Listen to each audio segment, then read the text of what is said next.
And now I'll introduce Bethany Little, who is the Vice President for Policy Development and Federal Advocacy at the Alliance for Excellent Education. Good morning. Thanks to all of you for making it out here today. For those of you who are not familiar with the Alliance for Excellent Education, we are a small nonprofit organization focused on the importance of improving America's high schools, especially those that serve the most disadvantaged students. And we focus specifically on what are the national and federal levers that we can use to improve America's high schools. As such, it's a really great privilege and priority for the Alliance to be a part of the Campaign for High School Equity. And we're extremely grateful to our partners for the opportunity that they offer us. We realized some years ago at the Alliance that you could not speak honestly about the crisis in America's high schools without speaking honestly about the crisis in America's communities of color in this country, because those crises are one and the same in many, many ways. A lot of the statistics are displayed for you on the charts in front of you, and I'll speak a little bit more about them. But it's enormously clear that we will not get high school right until we get education for students of color and diverse students right in this country. And so we really need to think fundamentally as we approach the issues of high school reform about how we will be meeting the needs of all students. And I think both Wade and Peter did an excellent job of setting up for us where we're coming from and where we are. I think the exciting question for us is where can we go from here?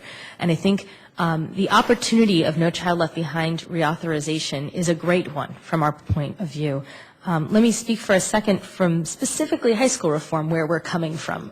It was not but 3 years ago that President Bush announced that he was going to take on high school reform as part of No Child Left Behind reauthorization. He was going to have testing in more grades. Wow, that sounds really great, doesn't it? I think there are very few people who think that testing more years of high school is truly going to lead us to the improvement promised land. And since then, following that, there were hearings on Capitol Hill. You had the leader in the House committee, Congressman George Miller, a great education leader, saying he really wasn't sure what a federal role in high school reform could look like, but he was pretty sure it didn't look like what the president thought it looked like.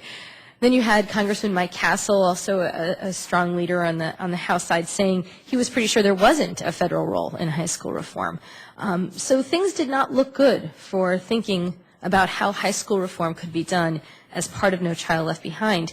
And that's unfortunate because, call it what you like and feel how you may, No Child Left Behind is the Elementary and Secondary Education Act. It is fundamentally the vehicle this country has chosen at the federal level to address the needs of elementary and secondary students, and especially disadvantaged elementary and secondary students, since that is traditionally the federal role.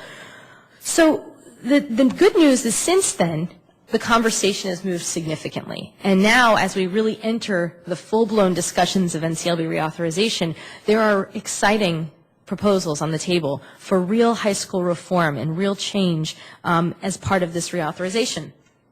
As many of you may know, the Campaign for High School Equity has put together this plan for success. This is a document in which the communities of color define policy priorities for high school reform. That's the subtitle. And it's really the organizations that make up the Campaign for High School Equity spent a year around a table really talking through what makes the most sense from their point of view, from the point of view of the communities most impacted by these at high schools in terms of reform. And they defined 6 major categories, and I'm going to run through those real quickly, and then I'm going to talk for a moment about how each of those categories could be addressed in significant and meaningful ways as part of the NCLB reauthorization. They talked about make all students proficient and prepared for college and work, hold high schools accountable for student success, redesign the American high school, provide students with the excellent leaders and teachers they need to succeed, invest communities in student success, and provide equitable learning conditions for all students. There's a lot of sub-bullets under that, and you can read more about it in the document, which I know you all have. But what's exciting is that when you look at what's on the table for NCLB reauthorization, many of these are addressed, so let's talk about that for a minute. Make all students proficient and prepared for college and work. One of the fundamental problems with NCLB as it relates to high school reform is that the goals are wrong. It's really hard to end up in the right place if you're headed in the wrong direction. And right now, NCLB measures proficiency for high schools largely in 10th grade reading and math, and frankly, the way most of these tests are designed, they're measuring 8th grade reading and math skills. and calling that proficiency. Is that really the goal we have for our children in this country? Not at the Alliance for Excellent Education, and I'm guessing not for most of you either. We want students who are prepared for success in college and work. They need to graduate with the skills and knowledge they will need to get ahead in this world. So let's get the goals right.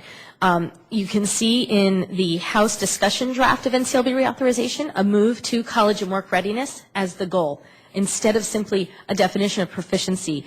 But that's just a piece of it. Moving to college and work readiness can be about words, and it needs to be about much deeper change than that.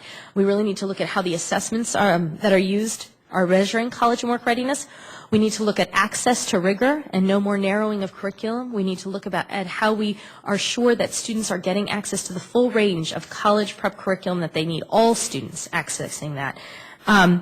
Another piece that's really critical there is around making sure that we think about what it means to have different standards in every state in this country. When Goodwin Liu at the Earl Warren Institute at the Bolt Law School in UC Berkeley did an interesting analysis where he showed us that if you look across the states at the standards, the states with the lowest standards are perhaps not coincidentally also the states with the highest minority populations. It is clearly of relevance to communities of color that states are choosing to set their standards differently, and these are things that need to be considered as part of the reauthorization. Hold high schools accountable for student success. A lot of people feel like we have too much accountability, and I would argue when it comes to high schools, we do not have enough meaningful accountability. We do not have accountability that's focused on the right things. Let's start with assessment for a second. Certainly, Peter mentioned the ELL students. If we're going to get assessment right in this country, we need the right goals, as I spoke about earlier, but we also need to be measuring them in a way that is meaningful for students. ELL assessment is a key area, although frankly, all assessment needs to be improved so that we're doing a better job of assessing the true skills and knowledge students need and are using performance-based assessment. But data systems, the disaggregation of data, such an important cornerstone that Peter mentioned, not doing nearly enough when it comes to high schools. Let me name the major reason why: graduation rates. Peter talked about how important it is that we can now see disaggregated test scores for different groups of students, and that is critical, and we can never go backwards. And in fact, the Campaign for High School Equity would like to see us disaggregate further. There are communities that we're not quite getting to at the current disaggregation. But really what we're not getting at all is a sense of who is graduating and what do those statistics look like by community, because right now the Department of Education is not requiring that graduation rates be disaggregated. And even if they were disaggregated, they are calculated differently everywhere in this country right now. They're not telling us what we need to know about students' graduation, and truly getting the graduation credential is as important as being proficient and knowledgeable in any set of skills. They have to have both. Students are blocked in the path of moving forward without that diploma.